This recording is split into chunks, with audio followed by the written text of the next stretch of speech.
Hello, I'm Karmel Larson, founder of Momney, and I'm super excited to be with Dr. Paula once again. Hello, Paula, how are you? Oh, so happy to be here. Dr. Paula just returned from a big trip traveling around the world. You were honored with an award, right?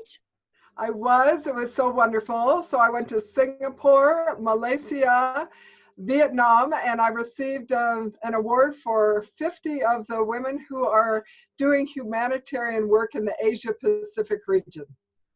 Wow, so we're super lucky to have Dr. Paula on our team, and we do these videos about once a week so that we can extract from Paula all of her wisdom and knowledge from not only raising her own children, but being an advocate and an expert for all parents. So, Dr. Paula, what tips and advice are you going to give us today?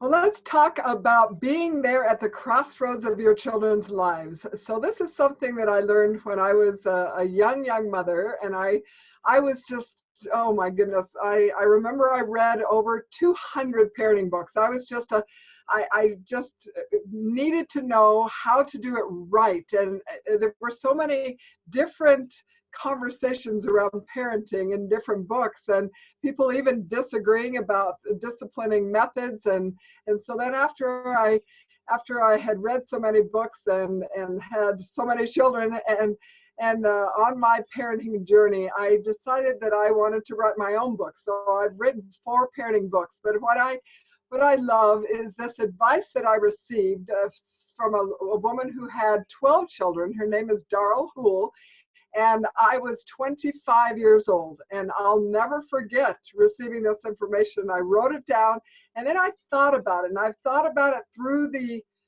ages, through the decades, and I've shared this with other young mothers and mothers of all ages, being there at the crossroads of your children's lives. What does this mean? She said, Darl Hool said, when she said, I want to give you one piece of advice that will help you on your parenting journey better than anything else that I could teach you. And of course, I was pen in hand and so excited. What could this be? And when she said, be there at the crossroads of your children's lives, and she went on to explain that this means to be there, and this is not to make any mother feel guilty, because we do this very well. We feel guilty about things that we should be doing better than what we're doing, in better ways. And we all do this because you could always be doing more, right? Always you could be doing more. And so, but she went on to say that even if you can't be there all the time, be there when they come home from school, for example. She said, I will race the bus home, even if I was gone all day long, but to be there when they walked in, when they first came in and they had those things to tell and the things to share, and then take them with you, go back and do the rest of the errands. But be there as much as possible when your child comes home from a date, when they are, the crossroads of your children's lives means to just be there as much as possible at the important times. Like when your child is participating in a play at school, you need to be there, even if you have to take off time and do the work later in the evening, even no matter what, be there when that child looks out into the audience and sees his mama's smiling face. It makes all the difference. Even if you have to put in extra hours at work or manage your schedule or get your baby babysat so that you can be there for that 11-year-old or that 18-year-old, but to as much as possible be there.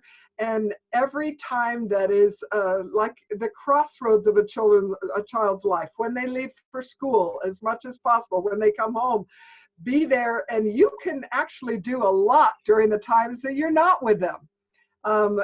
Not so much with the women who homeschool, but the women who, when they're in a public school setting, and even when they're homeschooling and you give them, assignments and they're working on, they're reading, they're doing these things, you can go do your thing and come back and run those errands. But when that child needs you, and sometimes the crossroads is like, especially late at night when they have had a particularly hard day, or even if they're just beginning to be tender.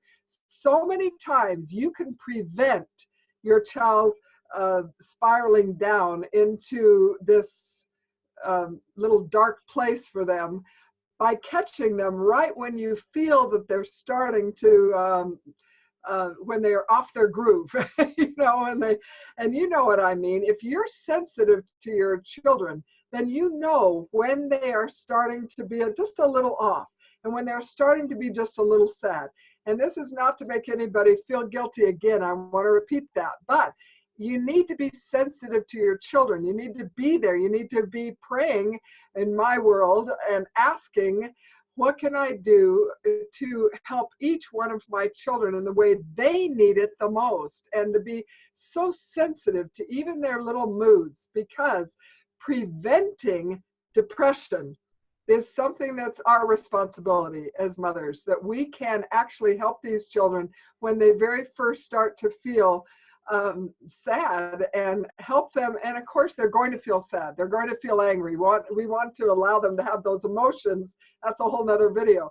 But to be there when the child, to be sensitive enough to say, you know what, honey, I need to pause this TV show because I'm just having a little angst, a little concern about this child number 2. I need to go into her because she's not quite asleep. And go into that child and take her hand and sit on her bed and share. That is the time that you create these deposits. You're giving deposits, so that when you need to take a withdrawal and say, no, you can't go to that particular movie or that activity because it's not going to be the best for you. And I'm the mama, and this is the decision I've made. That's a withdrawal. But when you put in so many deposits and you've been there for those children over and over and over again, then those withdrawals, they understand. So being there at the crossroads, I heard a poem, and I wish I had it right here to share with you, but it talks about 2 little boys. It talks about how this one little boy, he was on this path and he came to this crossroads and he didn't know which way to go because he didn't have a guide. And he was lost. He lost his way. And then it talks about the other little boy who came to the crossroads, but there was a guide there to show him the better way to go. And he went that direction and he won the prize. And so what I know about children, and especially about our teenagers, sometimes we think, oh, they need us so much when they're children, when they're little, but they don't need us as much when they're older. Oh, yes, they do. They need you more. They needed you more physically when you're young, when they were young, and of course they need you emotionally, but oh, our teenagers need us. They need us to understand, and yes, to be there at the crossroads of their lives. So that's what I had to share during this video. So one thing that came to mind as you're talking about sharing in their crossroads, I think, and I loved how you said, be there when the school bus drops them off, and if you need to go do more things, take them with you, because I like to try as often as possible, not to just to be at their crossroads, but to invite them to join me in my crossroads. And if I do need to run somewhere, do something, as a busy mom of 8, I do have a lot of appointments I need to keep. And so I try and bring a child along with me and have them just join in as often as is appropriate. And the older they get, the easier it is to bring them along. They have more like behavior, and they like to come along as often as possible. And now I've even been able to bring one here or there on a trip, which is a really amazing crossroad to add them into. Yes. Okay. And now one-on-one is magical. They will share with you one-on-one, whereas they won't if there's a sibling in the car. They just won't. It's not the same. Dynamic. Yeah. Good advice. Thank you, Karmel. Thank you, Dr. Paula. You're welcome. Have a wonderful day. Bye-bye.